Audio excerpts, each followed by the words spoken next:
Morning, ladies.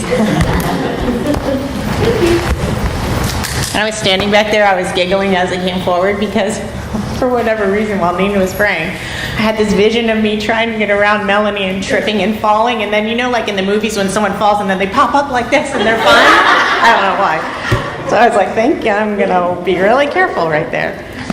Okay, so we are going to go through Genesis 39 today. So much to cover. So good, isn't it? God's word is so good. So here when we come to chapter 39, we're going to come across a second story of sexual temptation, but we are going to see Joseph respond completely differently than we saw Judah respond. So here we're going to take up Joseph's story again in chapter 39, and I'm going to go ahead and read the chapter now in its entirety. Now Joseph had been taken down to Egypt.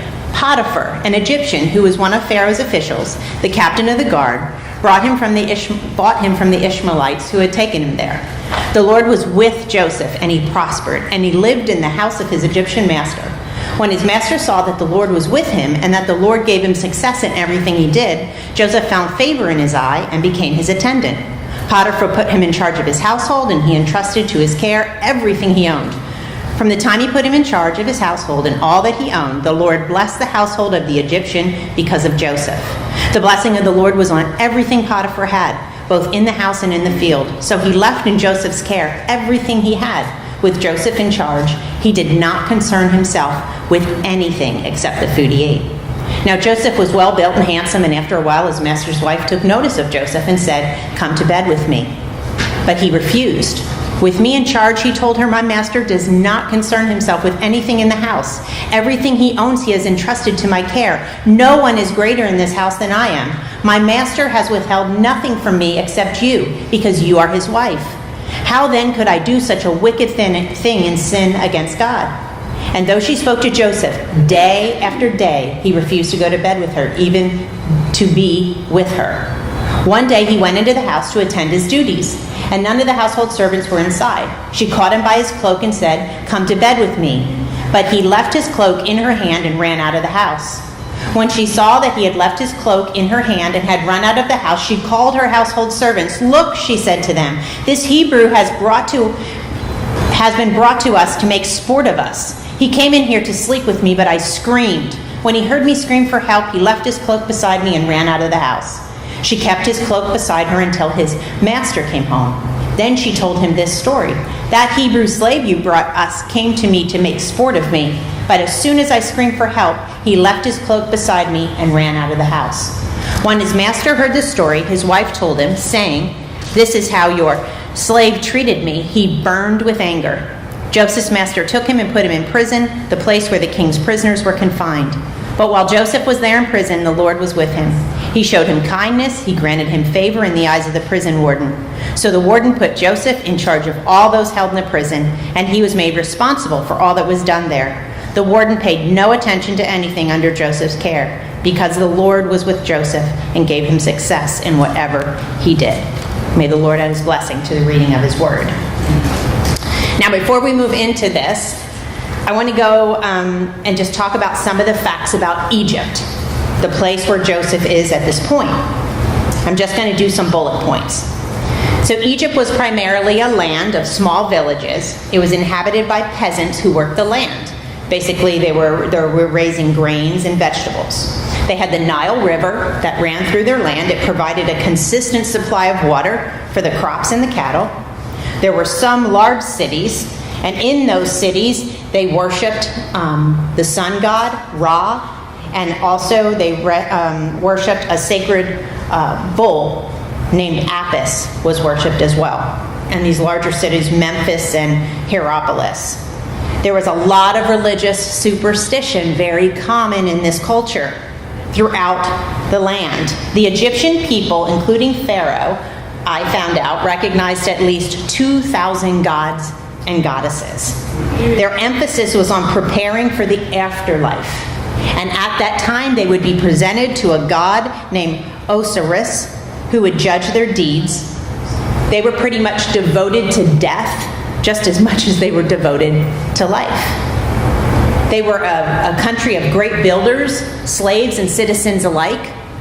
They had vast building projects. Most of your common people lived in mud and brick homes, but their important structures were made of stone.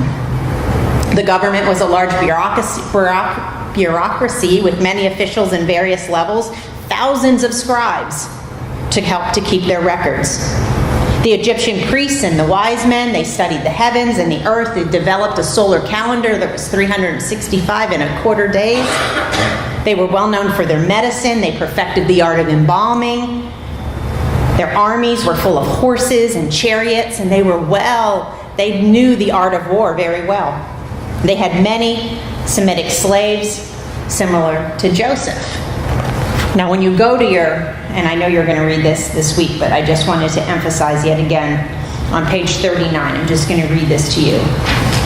When Joseph was here at this point, at this time, Egypt was the most influential world power and a place of great luxury and technology. The Egyptian culture and religious beliefs influenced all of Canaan and beyond, and its military was unsurpassed.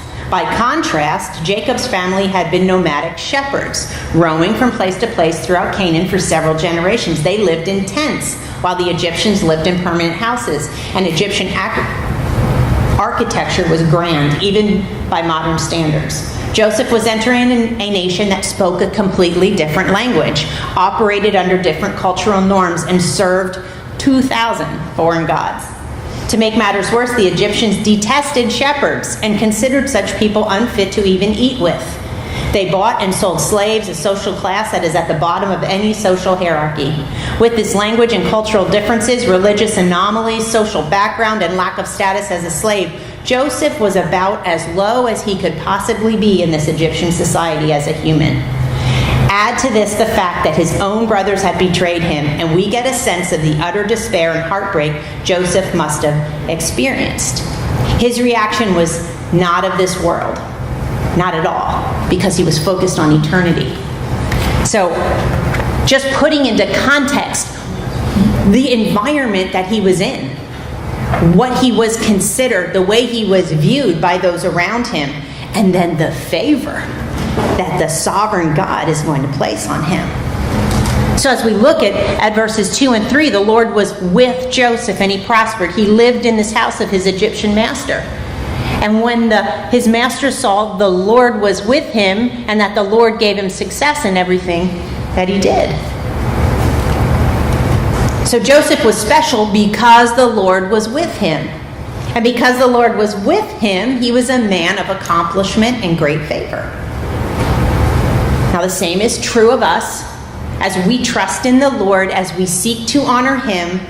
Regardless of our circumstances, we will experience the favor of God in our lives and over our circumstances. In the first 6 verses, Joseph was such a source of blessing to this house because God was with him.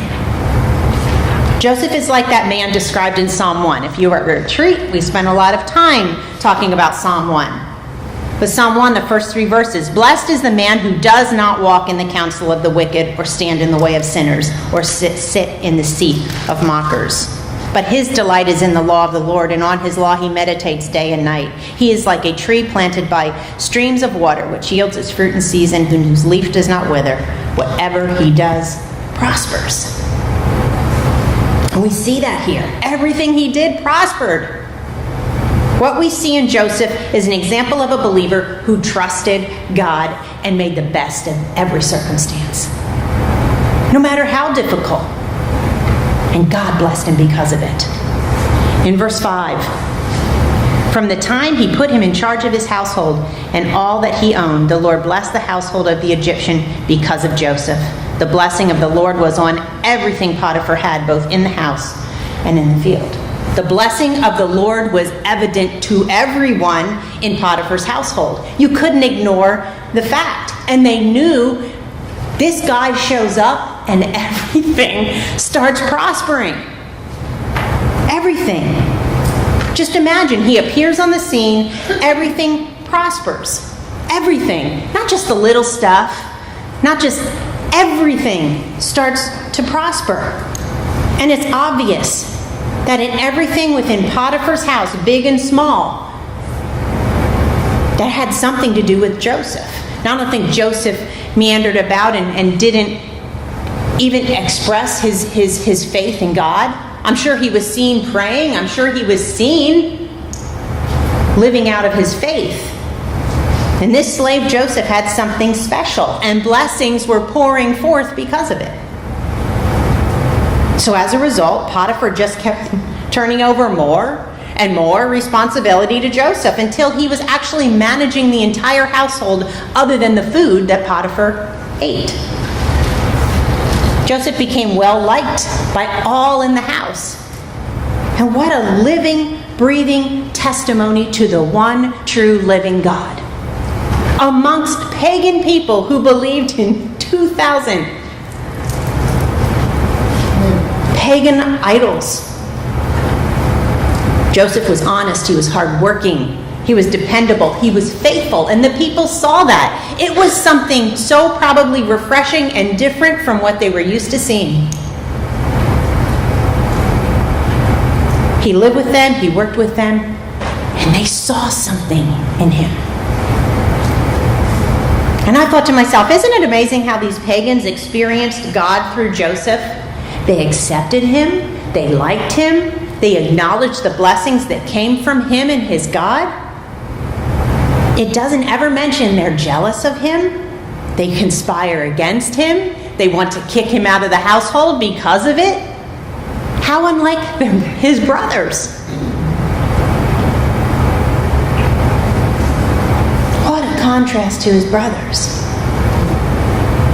Now God took note of Joseph's character and his conduct, and the favor and the blessing kept coming. God was sovereignly planning to fulfill the dreams he had given to Joseph years before. But Joseph, I don't even know. Maybe he knew it, maybe he didn't, maybe he had an inkling or an idea. But Joseph's faithful service, his position in Potiphar's house, wasn't just a blessing to the household, it was a blessing to Joseph. Can you imagine if he had stayed at home with Jacob, being pampered and treated like the favorite son? He would not have built this character. He would not have been developed into the kind of character that comes from hard work, obedience, discipline, being taken from this high standing of the favorite son in a family that was wealthy, had a lot of things.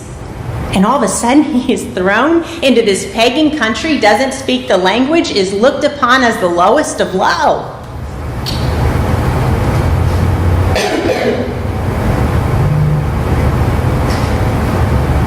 So we see the sovereign hand of God.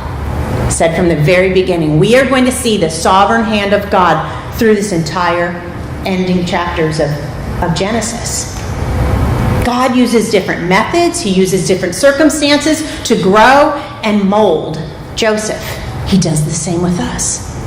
He uses different circumstances. He uses different ways to grow us and mold us. Here, Joseph had to submit. He had to submit. He had to be humbled.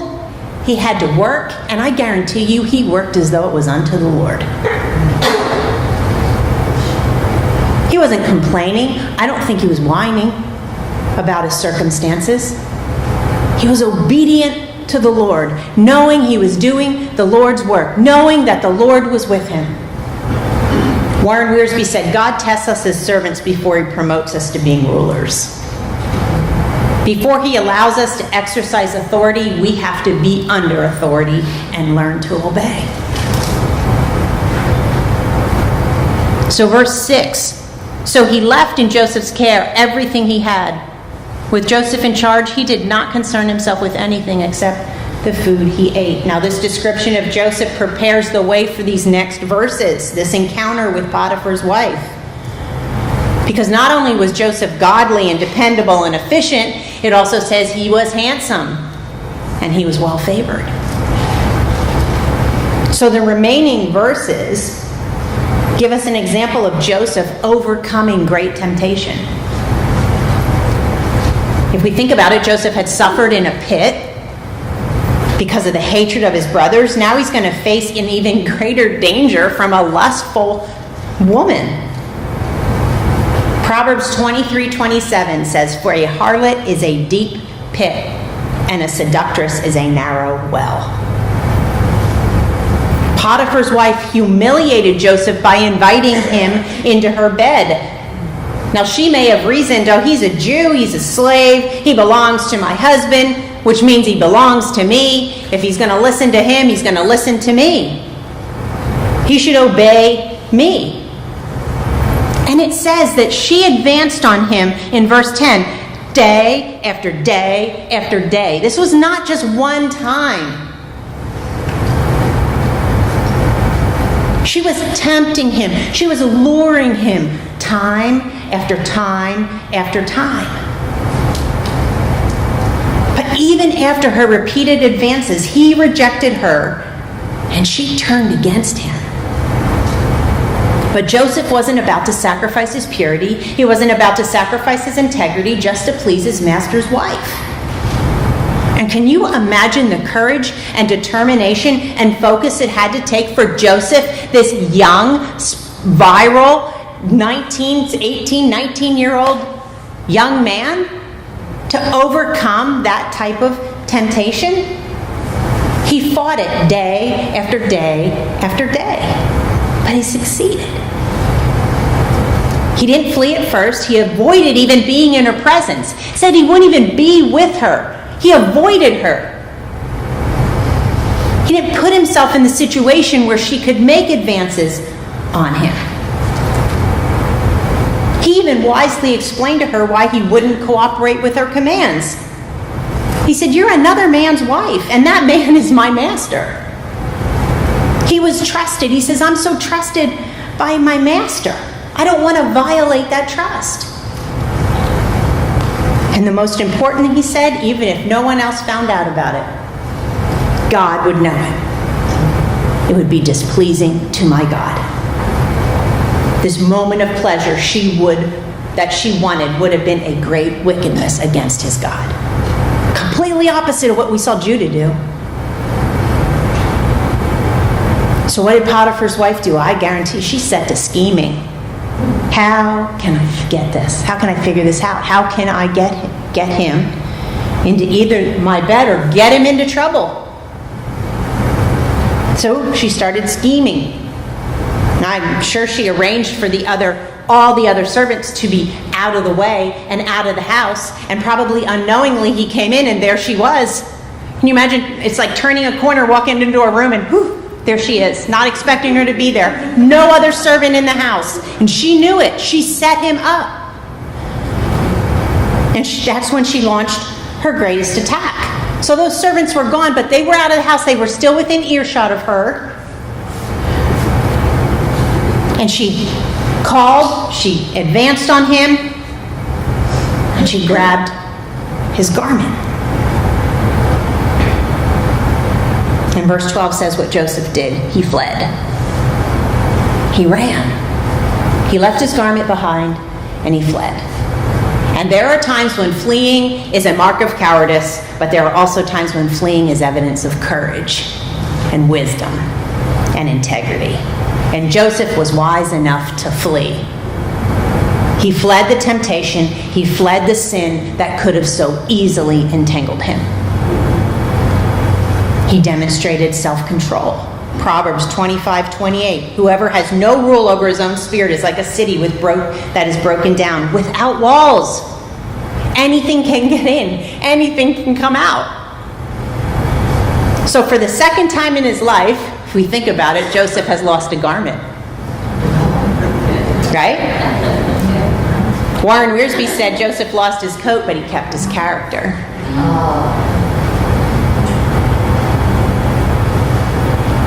He lost his coat this time of his own doing, of his own choices.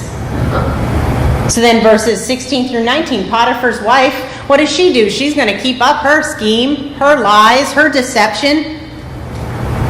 So she calls the servants in. Look, putting dishonor, accusing Joseph of a corrupt act that he refused to be a part of. And when she told her husband Potiphar this lie, "This is how your slave treated me," he burned with anger. He burned with anger. But then we see verse 20. It says, "Then Joseph's master took him and put him in prison, the place where the king's prisoners were confined." So he wasn't just placed in any prison. He was providentially and sovereignly placed in that prison. Because God had a plan for him. It's where the king's prisoners are held. Now there's a couple of things that I noted here, is that Joseph was not hiding from his master. He did not flee to another land. He didn't attempt to make his way home. He wasn't hiding anywhere. One time the master's burning with anger, and then there's Joseph. And he took him, put him in jail. He appears to be easily found, ready to stand on the decision and uphold his position and service to his master. He remained, though, silent. Nowhere does it say that he disputed any of this. Nowhere does it say that he came against the charges, that he tried to point his finger at his wife. So just like Jesus, right? He said nothing to the accusations. He said nothing. He accepted the cup that God had for him. No fight, no argument, no blame game. Next, Potiphar, if you think about it, he'd been witness to all this blessing and all this favor that surrounded Joseph. Because God was with him. He recognized God was with Joseph. And maybe in the back of his mind, he doubted those charges. Maybe in the back of his mind, he was even fearful, if Joseph leaves, if I do anything extreme to Joseph, what's going to happen? Will his God come? I don't know. But all of a sudden, all this blessing, there had to have been, some desire maybe to still hold on to this guy. Look at all the blessings that has come because of him. Also, since Potiphar was involved in the Egyptian judicial system, it's a wonder why he didn't try to put Joseph on trial, why he didn't even execute him. It's because God was in control. God was with Joseph. He was working out his wonderful plan for Joseph, for Egypt, for Joseph's family, for the world. We are reaping the benefits of Joseph's obedience here.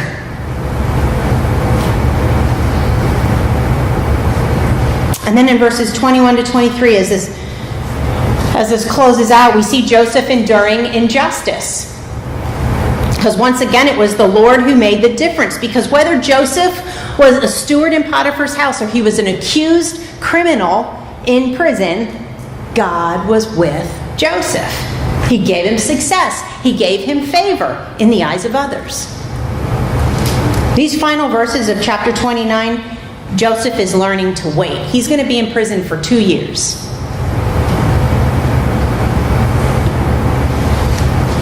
And in Psalm 105, I don't know if I should, I'm not going to read it. Mark it down to read. Because Psalm 105 verses 1 through 19, it's David remembering the story of Joseph, of him being wrongly accused, of him being placed in prison. But one thing that I wanted to note here is that, if I can remember where it is. Verse 18, David says, "They bruised his feet with shackles, his neck was put in irons, till what he foretold came to pass, till the word of the Lord proved him true," until he was able to interpret those dreams. But it's saying he was in prison, that he wasn't just roaming around free in the beginning. His feet were in shackles and his neck was in irons. It doesn't say that in Genesis. But David is saying it here in the Psalm. So for a short period of time, he was chained. He was in shackles. So the man who was chained and shackled soon had those removed, and he was placed in charge of all the prisoners, just like Potiphar. The warden turned everything over to Joseph. And he watched the work prosper in his hands. Now, to fully understand this ridiculous level of trust they placed in Joseph, if we look at verse 6, where Potiphar was concerned, he said that he left everything in Joseph's care. He did not concern himself with anything. He didn't come back and check it. He was not concerned about or doubting a single thing Joseph was in charge of. The warden did the exact same thing in verse 23. He paid no attention to anything under Joseph's care. Doesn't mean Joseph was doing anything wrong, but they trusted him completely, totally, with the job that he had been given to do. Complete trust in this Jewish slave that had no standing, no ranking there. And to me, I was like, what evidence to the mystery of God's favor? What evidence of the sovereignty of God? God allowed Joseph to be treated unjustly, placed in prison, and God was using it to build Joseph's character and prepare him for the task that will lay ahead of him. So as I said, in prison, he's going to learn to wait. He's going to be there, as I said, for 2 years until the Lord's time to vindicate him and fulfill his dreams. So Joseph had those 2 years to think and to pray and to ponder. And I'm sure those dreams came up in his mind. Lord, what is happening? What do they mean? Seeking the Lord's face. Warren Wiersbe said, God often removes our crutches so we will learn to walk by faith and trust in him alone. Joseph would come to learn that God's delays are not God's denials. We need to remember that. God's delays are not God's denials. Amen. He is molding us, building us, and strengthening us for what lies ahead. He's calling us to trust him. He's calling us to wait. So what a reminder, I thought, for us today as we wait. We need to look at the quality of our waiting. What characterizes your waiting? Impatience, anger, disappointment, discouragement, doubt. Hebrews 6:12 says it's through faith and patience that we inherit the promises. Through faith and patience. Romans 5:3-4. And the best way to learn patience is through tribulation. James 1:2-4. My brethren, count it all joy when you fall into various trials, knowing the testing of your faith produces patience. But let patience have its perfect work, that you may be perfect and complete, lacking nothing. I guarantee if we went around the room in here, everyone is waiting for something. We're waiting. What are you waiting for? Are you characterized by faithful, persistent, God-honoring patience? God doesn't waste 1 minute of our lives. He doesn't waste a minute of any situation or circumstance. He is with us in the waiting. He's with us in the waiting. I've been reading through the book of Jeremiah. I felt like the Lord told me to do that in my quiet time. So I've started reading it because I said to the Lord, he is the weeping prophet and I am the weeping mother.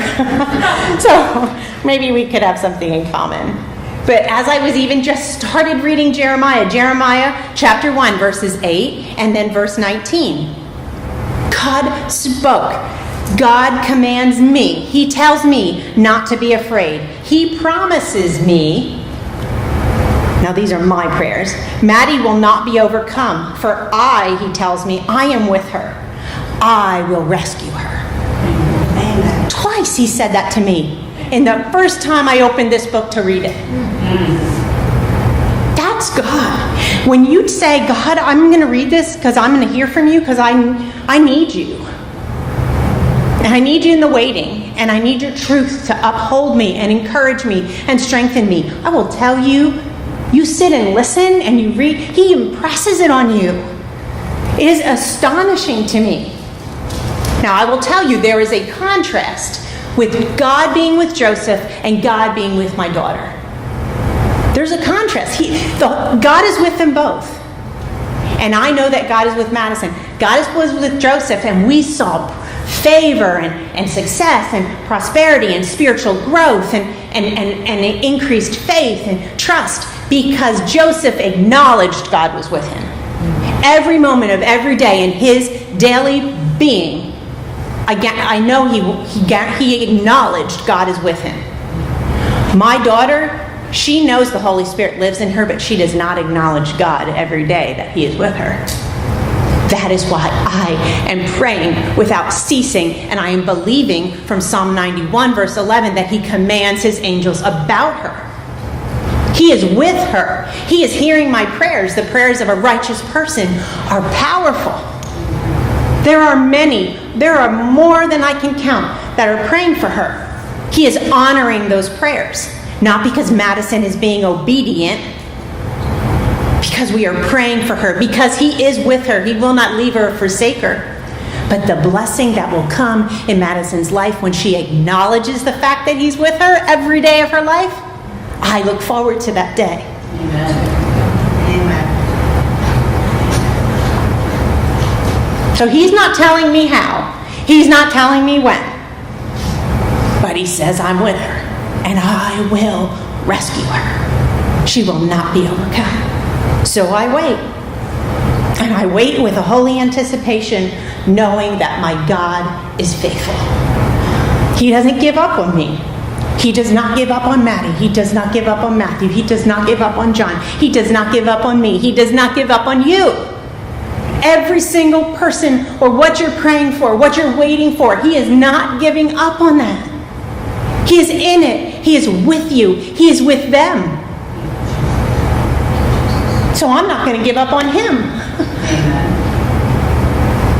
And I will cling to his promises. And if you go in this word, it's filled with his promises.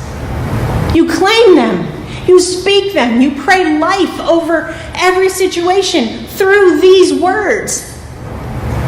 If I rely on myself, I'd be a crumbled mess, just praying a bunch of stuff that doesn't give life. We have to rely on the Spirit. We have to rely on his word. And I know that I know. I don't know how it will be accomplished. I don't know when it all will happen, but I know that I know my God will accomplish it. But God is faithful, and the zeal of the Lord will accomplish it. Let's pray. Dear Heavenly Father, God, this Old Testament book just has been blowing me away. I thank you for the truth that's in it, the power that is in it, the examples that we see. God, I can stand. I know that I know you are with us.